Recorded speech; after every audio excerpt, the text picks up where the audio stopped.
Pois moi bo día a todos e a todas. Acabamos de manter unha xuntanza con diferentes representantes municipais para avaliar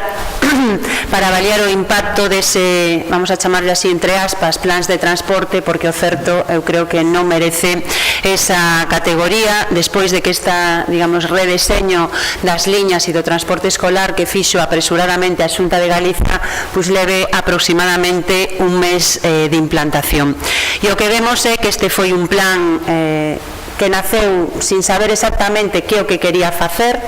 que se fixo todo dunha maneira trapalleira, sin escoitar, sin diálogo, e que realmente o único obxectivo que había detrás deste plan era un novo recorte encuberto no transporte, moi significativamente no transporte escolar, e o que vemos é como esta redefinición da liña de transporte público no noso país non serviu para mellorar a situación que había previamente, sino que mesmo en moitos casos a está empeorando. Vemos como hai un aluvión de queixas durante este primeiro mes, un certo caos, porque mesmo cando se suprimiron moitas liñas, a única alternativa que lle dá a Xunta aos concellos pois é que negocien elas coas empresas a ver se esas liñas se repollen, o cal é un auténtico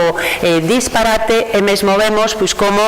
algúns servizos que se presentaban como os proxectos estrela deste novo plan, como era o transporte a demanda, que tiña que empezar a funcionar en setembro, a esta altura non hai pois ningún tipo de información, e o certo é que se está incumprindo esa promesa que presentaba a Xunta de Galiza, e que ningunha persoa deste país pode utilizar ese transporte a demanda porque non está posto en funcionamento. E vemos pois como todo isto sigue sumando nesta chapuza continua a que nos está acostumbrando xa a Xunta de Galiza en materia de transportes. Sabemos que hai unha falta pois de visión do que necesita o país desde o punto de vista da modernización do transporte público, que hai unha falta de diálogo e de participación non só cos concellos, sino tamén con toda a comunidade educativa que claramente está afectada por este recorte, e que hai desde logo tamén unha falta de información moi importante para os propios usuarios e usuarias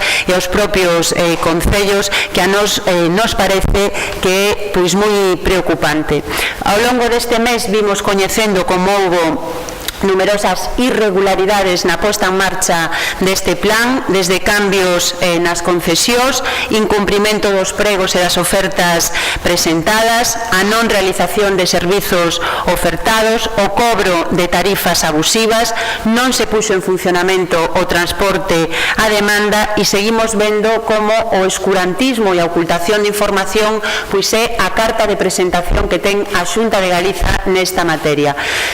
Nos, como grupo parlamentar, temos solicitado, ademais temos dereito a que se nos remita toda a documentación relativa aos pregos e aos expedientes polos que se concederon estas concesións, e o certo é que a Xunta de Galiza non enviou ningunha documentación ao Parlamento. Non sabemos que ten que ocultar Alberto Núñez Feijóo en todo este plan. En todo caso, hai un tema que para nós é o máis delicado, o que máis nos preocupa neste momento, e cal vai ser o impacto da supresión do transporte escolar en moitas das liñas que viñan funcionando con regularidade. Estamos falando dunha situación que afecta a case 600 liñas, por lo tanto a miles de nenos e nenas que van a ver como se suprimiron as liñas de transporte escolar e que a alternativa pois é que utilicen o transporte regular.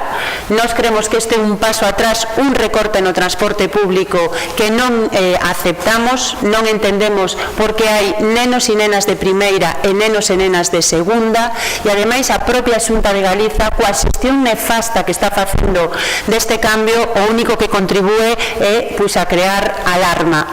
pola improvisación, e alarma porque non sabemos exactamente cal vai a ser o efecto que teña este cambio tan importante pois para moitos nenos e para moitas nenas.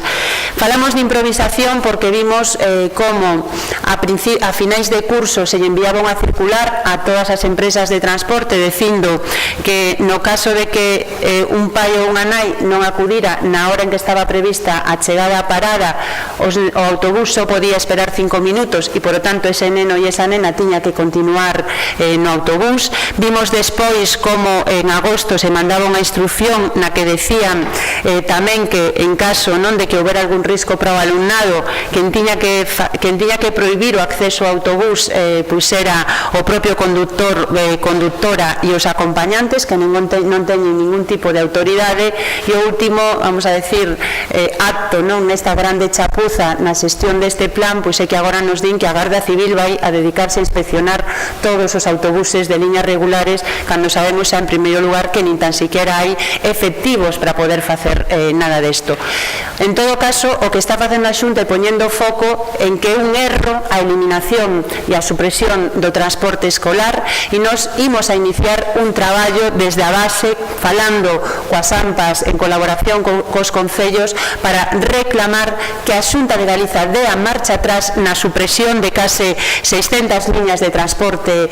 escolar, porque pensamos que o transporte escolar era un dos grandes logros que se conseguiu neste país, que tiñamos un transporte escolar modélico, seguro, e que non entendemos por que ten que haber nenos e nenas de segunda neste país, porque hai nenos e nenas que non teñen as mismas garantías e o mesmo servizo, e imos ver como neste inicio de curso pois van ser moito os problemas, e a nós desde logo este tema parécenos moi preocupante. Por lo tanto, ante esta situación nos imos defender no Parlamento de Galicia e nos concellos que se recuperen as liñas de transporte escolar que foron suprimidas e que se cree unha mesa de diálogo polo transporte público no que estean integrados a Xunta, os sindicatos, as empresas,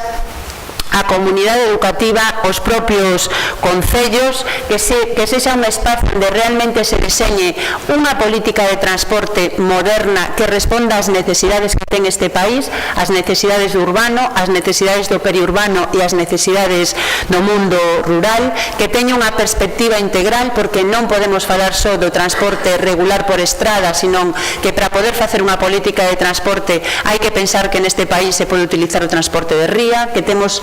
necesidade de mellorar a comunicación por ferrocarril, poñer en marcha servizos de cercanías e combinar todo isto coas liñas de transporte regular que nos pensamos que é o futuro. Nos, en definitiva, vemos como a Xunta de Galiza pois iniciou dunha maneira absolutamente trapalleira a tramitación dun plan que seguimos pensando que esconde intereses escuros, que non serviu para mellorar a situación do transporte público no noso país, sino que o que fixo foi empeorar en moitos casos os servizos que se prestan, deteriorar as condicións laborais dos traballadores e das traballadoras, porque se está avanzando na precariedade deste sector, e introducir un recorte que nos parece moi grave, como é no caso do servizo de transporte escolar, que creemos que é un experimento que no futuro a Xunta de Galiza quere estender ao resto de liñas de transporte escolar do noso país.